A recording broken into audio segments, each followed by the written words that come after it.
ఒక అడవిలో ఒక తోడేలు ఉండేది. ఓసారి ఒక పశువుల కాపరి తన గొర్రెల మందను అడవిలో మేపుతుండగా ఒక గొర్రె మాత్రం మంద నుండి వేరుపడి కొంచెం దూరంగా మేస్తూ ఉంటుంది. ఇది గమనించిన తోడేలు ఆ గొర్రెను ఎత్తుకెళ్ళిపోతుంది. పశువుల కాపరికి కనబడకుండా కొంచెం దూరం తీసుకెళ్ళి గొర్రెను తిందామని అనుకుంటుంది తోడేలు. అప్పుడు గొర్రె తోడేలుతో, నువ్వు ఎలాగూ నన్ను చంపి తింటావని నాకు తెలుసు, కానీ చనిపోవడానికి ముందు నా చివరి కోరిక తీరుస్తావా అని అంటుంది గొర్రె. నీ చివరి కోరిక ఏంటి అని అడుగుతుంది తోడేలు.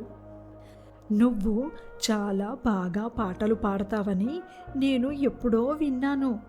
ఎప్పటి నుండో నీ పాట వినాలని నాకు కోరిక. చివరకు ఆ అవకాశం ఇలా దక్కింది, కాబట్టి ఒక మంచి పాట పాడవా అని అంటుంది గొర్రె.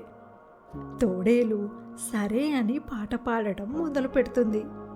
కొంచెం సేపు అయ్యాక, ఎంత మధురంగా ఉంది నీ గొంతు, ఇంత చక్కటి గానాన్ని నేను ఇప్పటి వరకు వినలేదంటే నమ్ము అని అంటుంది గొర్రె. గొర్రె నోటి నుండి తన పాట గురించి పొగడ్తలు వినగానే తోడేలు రెట్టించిన ఉత్సాహంతో ఇంకా గట్టిగా పాట పాడడం మొదలు పెడుతుంది. అప్పటికే పశువుల కాపరి తన మంద నుండి ఒక గొర్రె కనపడడం లేదని గుర్తిస్తాడు. గొర్రె గురించి వెతుకుతూ ఉండగా తోడేలు అరుపులు వినిపిస్తాయి. తోడేలు అరుపులు విన్న పశువుల కాపరి ఖచ్చితంగా గొర్రెను తోడేలే ఎత్తుకెళ్ళిందని అనుకుంటాడు. తోడేలు శబ్దం వస్తున్న వైపుకి పరుగెత్తుకెళ్ళిన పశువుల కాపరికి తోడేలు వద్ద తన గొర్రె కనిపిస్తుంది.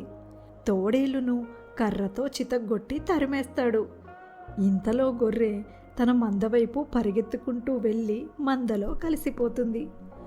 కాస్త ఉంటే ప్రాణం పోయేది, ఎలాగోలా తెలివిగా బయటపడ్డాను అని సంతోషపడుతుంది గొర్రె.